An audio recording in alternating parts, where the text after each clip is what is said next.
Hey, want to feel old? Think of this. Next year, 1990 will be 30 years ago. Yeah, we will be the same distance from 1990 as we will be from 2050. God, we're getting old. We're all getting old. I'm getting old. I'm getting little wrinkles here and getting a few gray hairs. Thankfully, my hair's thick enough I can conceal it. But that's not what I want to talk about. I mentioned the 1990, and not a lot of people really talk about the 90s. 90s are kind of looked down upon for a lot of people. It's all about the 80s nostalgia. You see that in a lot of movies, especially like It and Stranger Things, things like that. Neither of which I've watched, but everybody talks about the 80s nostalgia, Goonies, stuff like that. But no one really talks about the 90s.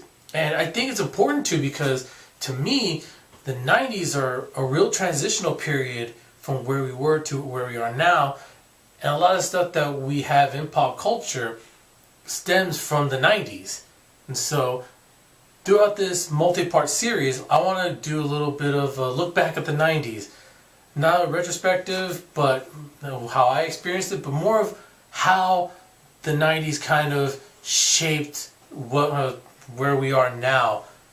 And more than you think. That's more than I thought, because I thought it was going to be only one video. But I want to do this in multiple parts, and I'm not going to do it all straight in a row. I'm going to probably do maybe one or two now, and then every so often throughout the rest of the year, I'm going to sprinkle in another part where I talk about the 90s. And so hopefully if you like those kind of videos, if you like hearing me talk about stuff in the past, then welcome. Let's talk about it. So first part will be about movies, and I could really talk about one part, 3 letters, CGI.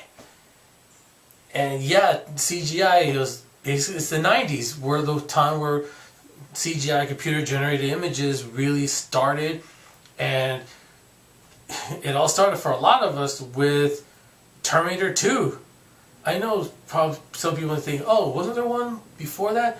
But this is the movie that really showed people, wow, this is computers? This we can do computers is amazing. And yeah, the movie's amazing, it's awesome.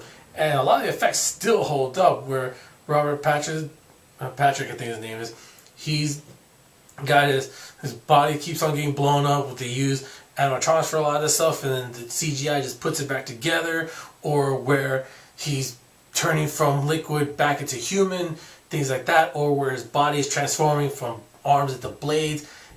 It's incredible, and it still holds up today. I mean, I watched some of those scenes recently, and they still hold up. And this is the first time where people got to see, like, yeah, this is wow, it's amazing. What else can you do with CG? And then another movie came out about a couple years later, because I think Terminator 2 came out in 1991, maybe 1992, and then came Jurassic Park. It's a great movie. I mean, I may not like the kids because they annoy the crap out of me, but man, this movie showed that you could make dinosaurs real again, and a lot of the stuff still holds up. Again, there's some great animation with the T-Rex, especially when the T-Rex is breaking out of the pen and it does that great roar, the body, the way it moves. It's incredible. I know some of the stuff, oh, that's actually animatronics. Yeah, some of it is, but I want to bet a lot of that stuff, especially when it attacks like the smaller dinosaurs later on in the movie, when it first breaks out of the pen, yeah, moving the dinosaur walking around like that, that's got to be CG. And man, does it look good. It should look so good. And so these two movies are really showing the world, like, oh man, well, computers, man, that's the way to go with the CG. We gotta do all this stuff with CG. You gotta do CG. And even now, a lot of the stuff we have is CG. I mean, look at Thanos. Thanos looks amazing in a CG. Josh Brolin just provides the voice, but he does the motion capture, which is what they did with Terminator 2 to get the way that he walked and just bringing it back together. They used motion capture to get the character right, and it was great. And again, going back to Thanos looks amazing, and that's CG, and it all starts in the 90s. Now, in the 90s, we also had a bit of a growing pains with CG because, you have movies saying, what else can we do? They're so excited to use it. Sometimes it looks bad.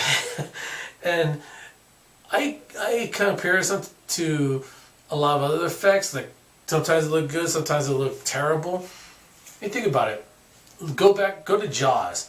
Movie came out in 1974, I believe, or 73. Oh, somebody let me know what year the movie. I forgot, but it's the animatronic shark in that movie.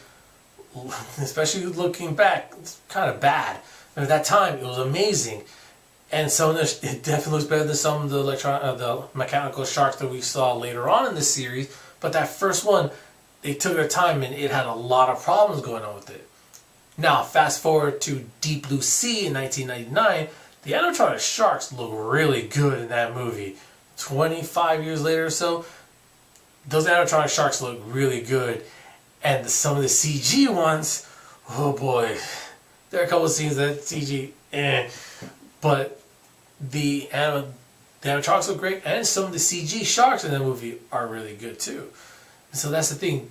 The 90s need to go through the growing pains of what can you do with special effects. And I think the best ones, they used older techniques with animatronics and robotics along with the CG in order to really make them make it look really good. I sometimes think of it like building a house where you have all the tools to build the house, the lumber and the wire and stuff like that. That's like the sets, the actors, things like that. But if you just have like a circular saw, let's say the CG is like your circular saw, if that's the only thing you use to build the house, it's not going to be a really good house. But you have your wrenches, your hammers, your saws, your tape measure, the different types of wrenches too, depending on the sizes, or even the adjustable wrenches, the screwdrivers, things like that. You need all these things in order to really make a good movie. And so, yeah, there's the 90s kind of has some bad CG, like the monkeys in Jumanji or Reptile, but there's also some really good CG in there too. And I think sometimes when people look back at the 90s, especially with CG, they're like, oh, it all looks terrible. But yeah, like I said with Jaws, that shark kind of looks pretty bad, even in the 90s. But you work with it, you try and improve on it, and you throughout the years, and man, now CG looks really good. And I'm sure in 20 years, people will look back on the effects and certain things like Guardians or Thor Ragnarok. Oh man, it looks terrible. But I think if we take a step back and maybe put ourselves in that time period, we would realize that they're doing the best they can, and they're just really so excited to be using this new tool that it's kind of cool, and that they were so excited. But they had some growing up to do with the CG. So yeah, that's a little quick thing about CG. I think it's really good, but it takes the good with the bad, and just like any other effect, if you know how to use it, it looks great. If you're kind of rushed or you're not really sure what to do with it, it can come out looking bad. So what do you think right now? What's the best and the worst CG from the 90s? Let me know in the comments. And don't go into 2000s. I'm going to try to stay in the pocket of the 90s.